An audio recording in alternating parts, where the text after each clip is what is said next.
Good evening and welcome to MoHomesteading. Let's talk about hay, shall we?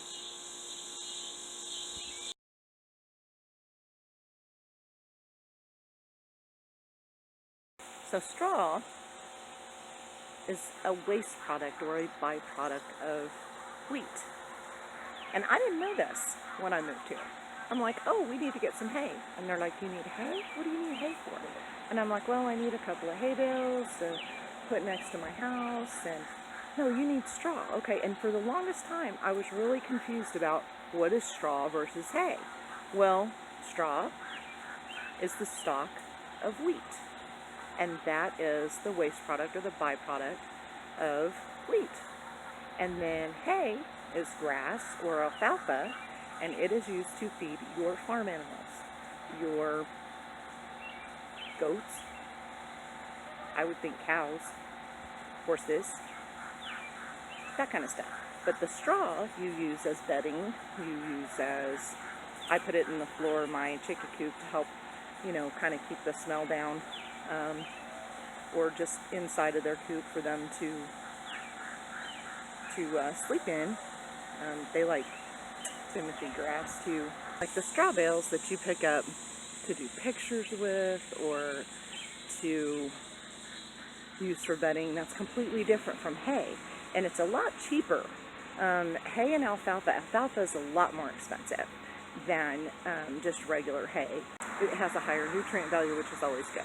Now, how do you hay it up? Here, I don't have video of him actually cutting it, but I do have some video of some Amish collecting hay that I'll play here in a minute.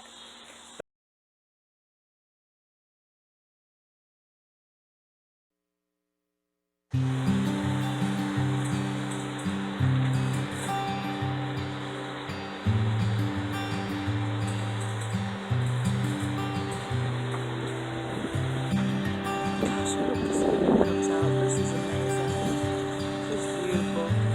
He said that they leave the hay loose. They don't bale it. They just take it in the barn.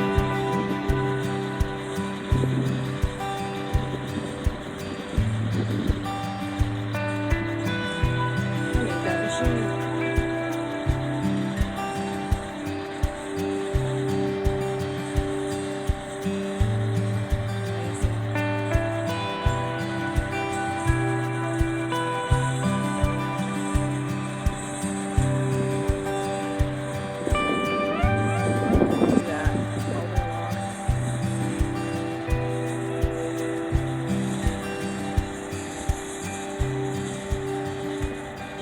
So there's two different types of doing hay. There's sickle cutting, and there's sickle cutting, and there's disc cutting. So they go in and they cut the hay down and they let it dry out. Then they go in with a hay rake and they kind of toss it around and get it dried out, and it dries out. And usually by the end of the day, sometimes it's the next day, but most of the time I think they try to do it in one day. I could be wrong and I can be corrected. I won't feel bad about that. So it dries out, and they go in with the rake, and they put it into piles so that the baler can come along and bale up the hay. So basically you're cutting down all of this grass, letting it dry out, just like if you mowed your own grass, and then they bale it up into these square bales. So then they bale it up, and you have to either run behind it with a bunch of really young, strong men, or do it slowly with a pickup, which is what we did yesterday. So I have some video of my daughter doing that. I'm driving the truck, and we couldn't pull my truck down in there because we were worried about busting tires, but she has a beast, so we drove the beast down in there, and we did okay. We got everything out of there, and now she's going to have someone come over in the next few days, clean out her shed, and then we get to move it again. So that'll be fun. Move it again, put it in the shed. If you have goats and you have a small property, and you don't, or honestly, any type of animals for which you need hay, okay? And you have a small enough property where you can use a portion of your property to grow hay, alfalfa, it will be worth your while in the long run, even if you have to split it with someone. Most of the time, I think they do a third and 2/3, but sometimes they do half. It just, like, they'll bale it for you, but they get half. It's still worth it. It's cheaper than going out and buying your own hay or your own alfalfa. The other side to that too is if there's not any around, the prices go up. They go up very high. So you have to try to maintain your food supply for your animals and be self-sustainable. Self-sustaining. You have to be self-sustained.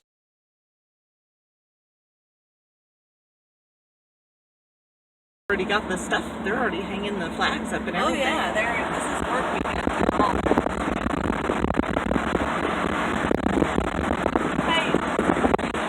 See, so it's just a little 1 acre lot of land. It's next to the railroad tracks, and they just hay it up every year, and it gives them their hay. They have a buddy that does it, and they either split it, he gets like a third or something, or they buy it back from him for doing the haying, and it takes care of their animals, their goats and stuff. Right? What? Just say right. Sure.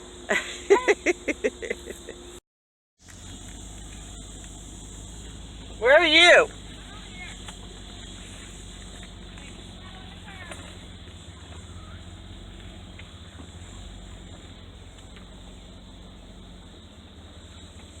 Am I just turning all the way around?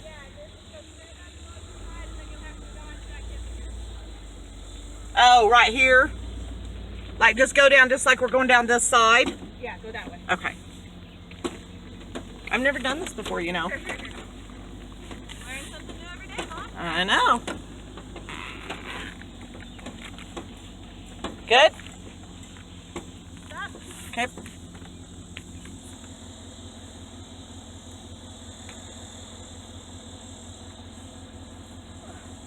She's getting tired. She's doing pretty good though. It's like her 30th hay bale she's lifted like that. And the first load she did by herself, I didn't even drive. She just came and got it by herself. Ready? Go.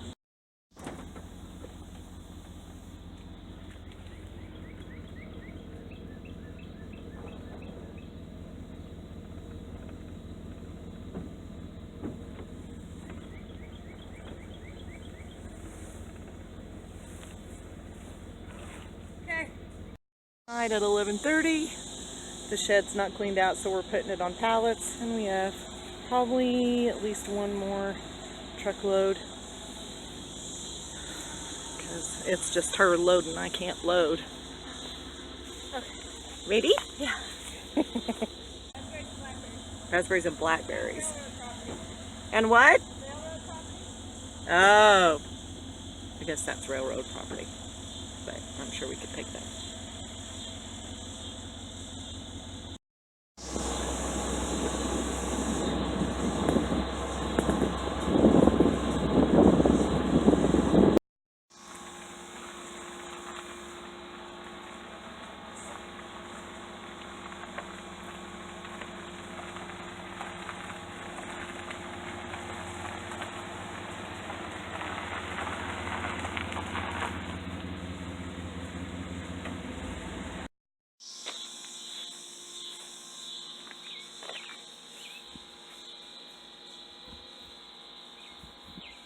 So out of this acre of land, and you got to understand around the outside there's trees, and it's not all perfect land, she was able to get about 100 square bales.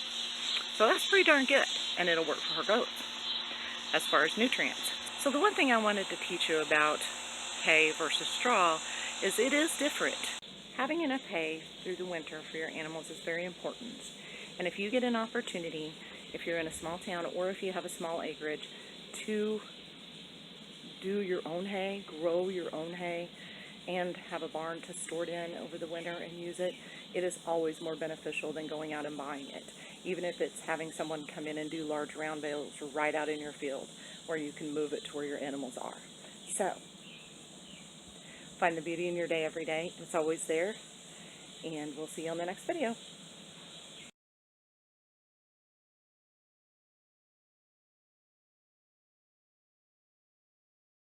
My arm's getting tired. Oh my goodness. That's not good. That's the chickens trying to fly over the fence. That's not a good thing, chickens trying to fly over the fence. Not at all. That's used for bedding for farm animals, mostly. Here comes my daughter.